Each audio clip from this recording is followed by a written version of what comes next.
Was the PS2 overrated? Did it deserve the amount of overwhelming success that it got? 155 million units sold worldwide, the best selling console of all time.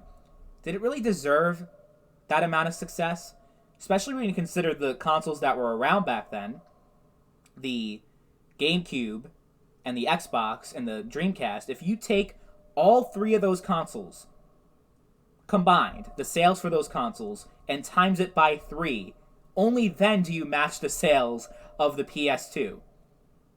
But individually, 155 million PS2s compared to 24 million Xboxes, 22 million GameCubes, and about 9 million Sega Dreamcasts.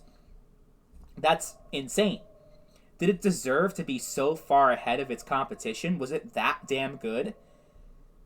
Over the years, I started to question that. Question the legacy of the PS2. Was it really as great as everyone said it was? Like, the game library was a lot bigger. You had, let's see, 4,376 PS2 games, 998 Xbox, 651 GameCubes. That's like, whew, way beyond. You had like almost more than 4 times the amount of games and more than 5 or 6 times the amount of games for the GameCube. That's just ridiculous. So, I mean, put into context then, it kind of makes sense if the PS2 had so much more games, then the momentum just kept building up and up and up and up and up, because it felt like if you didn't have a PS2 back then, there was just so many games that you were missing out on and you could not play. Third-party support was decent for the Xbox, not so great for the GameCube. The GameCube more than made up for that, though, when we're talking about first-party exclusives. Xbox also had a lot of great first-party exclusive games.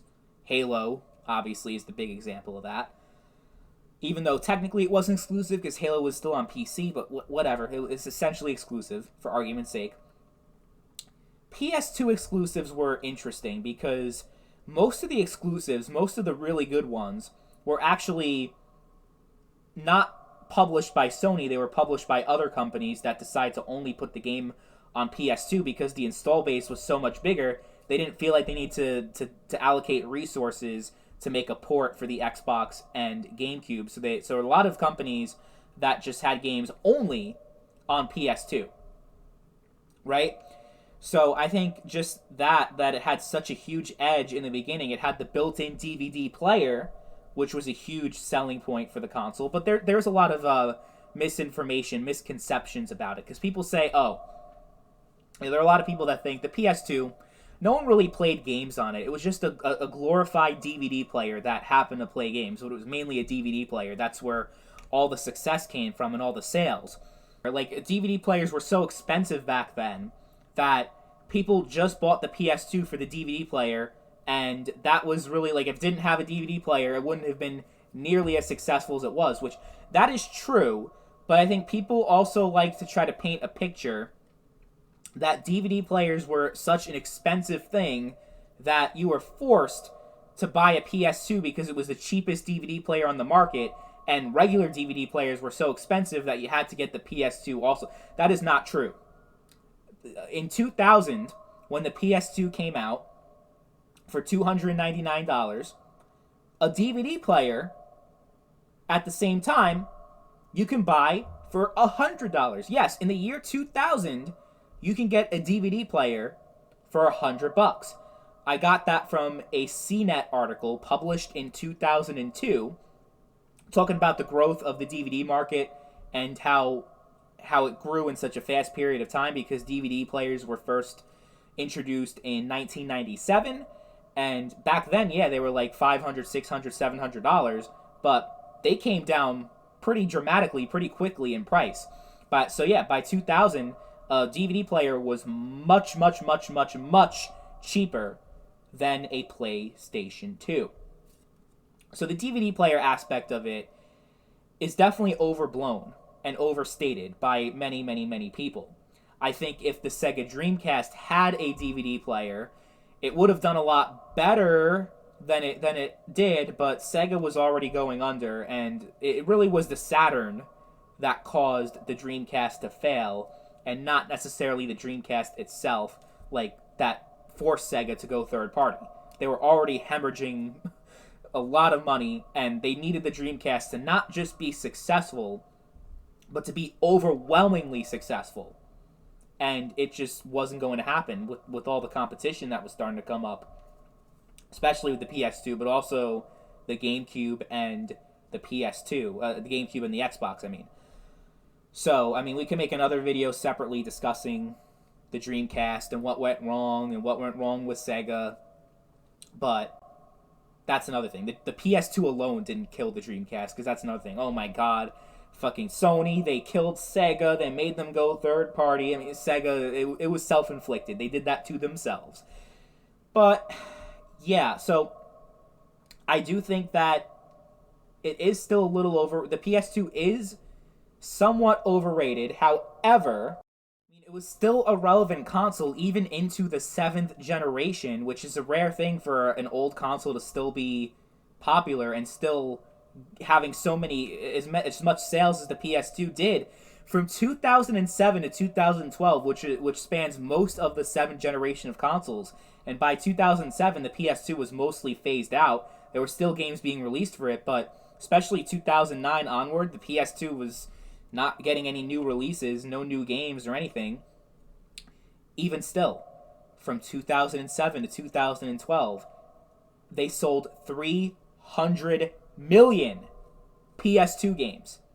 That's 100 million more games than the GameCube sold during its entire life cycle, which was 200 million, and about one third, 30% to be more specific, of the PS3's lifetime game sales, which was 1 billion games sold for the PS3, give or take. That's insane. Like, that is the most insane number to me of all the numbers I've given so far. That just speaks volumes about just how important the PS2 was and the legacy that it had. 300 million games sold when it was already dead and irrelevant. That's crazy, right? So, I mean, yeah, you can look at San Andreas being the best-selling game for the PS2. That was 18 million copies sold for the best-selling PS2 game, which wasn't even exclusive. It was multi-platform, also available on Xbox and PC. And you look at that and you compare it to, the almost 8 million copies of Melee that were sold for the GameCube. So that's like 1/3 of the entire install base. And also about 8 million copies sold for Halo 2, the best-selling Xbox game. That's also about 1/3 of the install base. Keep in mind, most people who had a GameCube or an Xbox, I wouldn't even say most, but it's still a significant portion, also had a PS2. Because like I said earlier, if you didn't have a PS2, you're really missing out on a lot. So, and these are consoles, like I said, that are known more for their first-party exclusive content rather than the PS2. Like the Nintendo. Like, Nintendo games are special, and people want them, so they're going to buy the console just so they could play Mario, just so they could play Metroid, or whatever games that, Pikmin, Zelda.